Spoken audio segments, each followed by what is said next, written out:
Hey guys, and welcome to this episode of the Suited Shootist. This week, we're going to be touching on the Being Basic series on watches.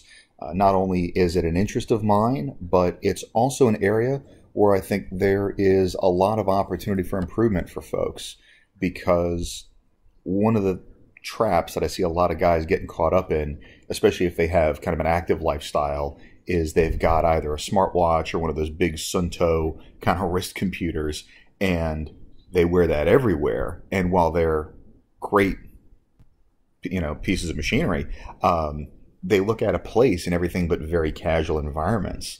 So I'm just going to go over a couple of things that we can use as kind of a primer and some guidelines to help direct you a little bit in terms of what to look for if you're going to start kind of delving into the area of watches. Now, I don't have one of those large wrist computers, so standing in for that is going to be this Chase Derp. You can see there's a lot going on with it. It's a very busy dial. It's got the pushers for a stopwatch. It's got the dive bezel as well that can also serve as a timer. And you can, even with the combination of all this, actually even kind of jerry-rig it as a compass. So it's also rather thick, as you can see, and it's a great watch, but it's definitely on the casual end. You're really not going to see me wearing this past maybe jeans and a t-shirt or a Henley. So if you are only going to have one watch in the collection, I really think that the best way to go about it is going to be starting with a sports watch. This is a good example of that. Typically, sports watches are going to come on some kind of a metal bracelet as opposed to a strap, whether that's leather, rubber, what have you. And they're not going to be super busy. This one just tells the time and the day. You can see it's a little thin as well. It's not quite as beefy as that Chase. And I'll see if I can get a close-up on it here. You can see the dial does have some texture to it, so there's some decoration. It makes it a little dressier, but in the same token, it doesn't look out of place even if I'm in khakis and a polo shirt. So it gives it a little bit of interest, so it's not just a flat white surface, but the idea is that it's kind of subtle. It's not all up in your face, and there's not a whole lot of visual stimulus that's going on with it. So something like this is going to be about 100 meters water resistant, and it's really going to cover a lot of bases. It'll work in everything from jeans and a t-shirt all the way up to a suit. If you wanted to branch out from that and you wanted to have something more than just a general purpose watch, I would say split the difference, starting with the dive watch. This is probably the most popular style out there. You do see them in a lot more kind of dressier settings. Usually the higher end Swiss pieces, people can get away with that, but it's really just because they're expensive. It's not my preferred. If you were a child of the 90s, you recognize this as Pierce Brosnan's Bond watch. As you can see from some of the wear on the bezel, this one's gotten knocked around a little bit, so it's definitely on the casual side. It is thin enough that it can fit under a shirt cuff. I mean, I've worn it with a dress shirt before, but typically I'm not going to wear it with a suit just because it's rough enough that it looks out of place in a refined setting. But again, the dive watch is super popular, and it can serve as kind of a general purpose option.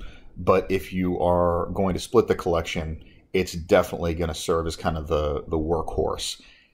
The dress watches are typically going to be a smaller case size, and again, they're going to be pretty simple. The time, the date, possibly the day of the week, that's about it. Dress watches you're always going to see on a leather strap of some kind, as opposed to it being on a bracelet. And again, you can see they're going to be on the thinner side as well. So I really do think that these two make for a good combo that's going to give you some flexibility between and across a much wider range of situations. Now, if you want to add on to that And if you've spent any time kind of in the watch space online, you've heard the term beater watch. And this is one of mine. It's actually modeled after a British military watch that was issued to the Special Boat Service. And this sucker made it through ECQC. It's very simple, but you can see it's beefy. It's very substantial. I even travel with this thing because if it gets lost, stolen, or broken, I'm not losing a family heirloom, and it's not going to break my heart. It's something that I can easily replace. A beater watch is something where you're going to use it yard work, working on the car, doing stuff that's very, very vigorous and physical. So it's a nice addition, and it also kind of lets you express a little bit more your personality. If you are a vintage Bond fan, you recognize that strap. The nice thing is that you don't have to spend a bunch of money on these. This Seiko, that is in fact a birth year watch for me, I got it on eBay for like $60. The Steinhardt is a little bit more expensive. It's a couple hundred, but you don't have to spend thousands of dollars on your collection.